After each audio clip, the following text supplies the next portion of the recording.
There's a lot of different ways to hook up if you have a backup camera system. I have a stereo that supports the rear view camera and everything, and it's got the connection for it, which is this white yellow RCA cable.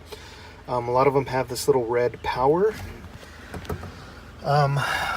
What you do is you connect this power one, the red one that's on the RCA cable, connect it to the purple one that says camera or rear view camera.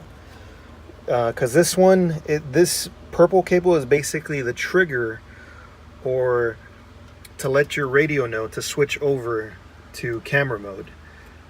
Otherwise, you'll have to always, if you don't have this connected and you have everything else run correctly and everything, you're going to have to manually go in here and keep pushing camera to get the display to switch over to rear view camera so you can see it. Otherwise, to save yourself headaches, just connect this purple cable to the red wire that's on the RCA cable. This RCA cable is the one that runs back to the camera, and then I'll show you how to connect that red cable on the back. But up front in the stereo, this is all you need to do. If you want to bypass the DVD player where you can watch DVDs and stuff, if yours supports DVDs, there's going to be this one that says parking brake. Just connect it to the ground. In this case, I have it connected to the radio here. Just pretty much unscrewed it, and that'll bypass that. Otherwise, normally you're supposed to connect this to the parking brake. If you do that, when you connect it to the positive of the parking brake, whenever you have your parking brake engaged, that'll send the power to this, and that'll let you watch videos and stuff on here. But if you want to watch videos while you're I don't want to say while you're driving, but say for your passengers so they can watch videos and stuff while you're driving, you can bypass that parking brake issue just by connecting this to the ground on the stereo. And that's it. So that's all you have to connect. Everything else is self-explanatory. Speakers, power, ignition, antenna, pretty much everything else is color-coded for you. These are usually the biggest ones. The light green, or anything that says parking brake for the camera, just connect it to this. That way you can bypass it. Otherwise, normally you would connect this to the parking brake. This purple one that says rear view camera connects to a power source, but just connect it to the red wire that's on this. And then I'll show you how to connect it on the back.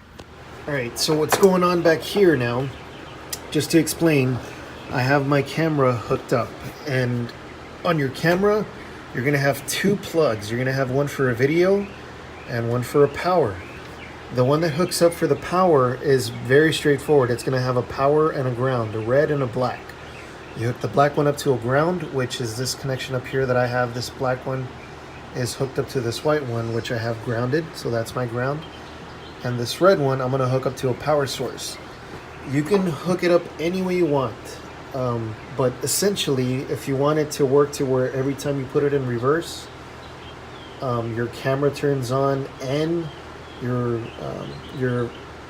video thing turns on, where you don't have to push anything, then these two wires are going to go together, and they're going to go to your reverse power light, whatever the power wire is on your reverse light. This wire is going to go hook up to that, and so is this one. This one is for the camera. This one is to switch your stereo to go into camera mode. So these two wires are going to get hooked up essentially. What I'm doing is I'm hooking up a switch, which is why you see this third wire. So I want my camera to turn on and my stereo to switch over to camera mode automatically anytime I push the switch on, which is what this wire is. So I'm wiring it differently. I don't want it to where this turns on and the stereo goes on whenever I go into reverse. So I want to manually control that with a toggle switch. So the way I'm doing it is I'm going to hook up these two wires. Remember, one's on the RCA end that's hooked up to the stereo, and the other one's for the camera to get power. I'm going to hook those up to this third one, or this wire here, which is the one I have on a rocker switch. But if you guys just want it to where you're just going to have it turn on everything when you hit reverse, then you hook these two wires up and hook it up to your power wire on your reverse lights, and that's all you have to do. You don't have to run anything else. Okay, so now that I have everything hooked up, you can kind of see this is the camera. Let me just show you guys real quick. I turned it off. I have the switch for it. But if you didn't have it powered up the way I mentioned, you would physically have to come in here And on this specific radio, the Boss BV9358B model, for the Boss, this one, and I'm pretty sure it's probably the same or similar to other stereos, where you physically have to come in here and push the camera button in order to turn on your camera in the back. Otherwise, if you have it connected with that red cable and on the stereo, then you don't have to do this thing. As long as you have it wired to a power, it'll automatically provide power to the camera. In my case, in my application, because I wired it to a switch, I'll just turn that on, and it provides power to the camera and it turns on the camera.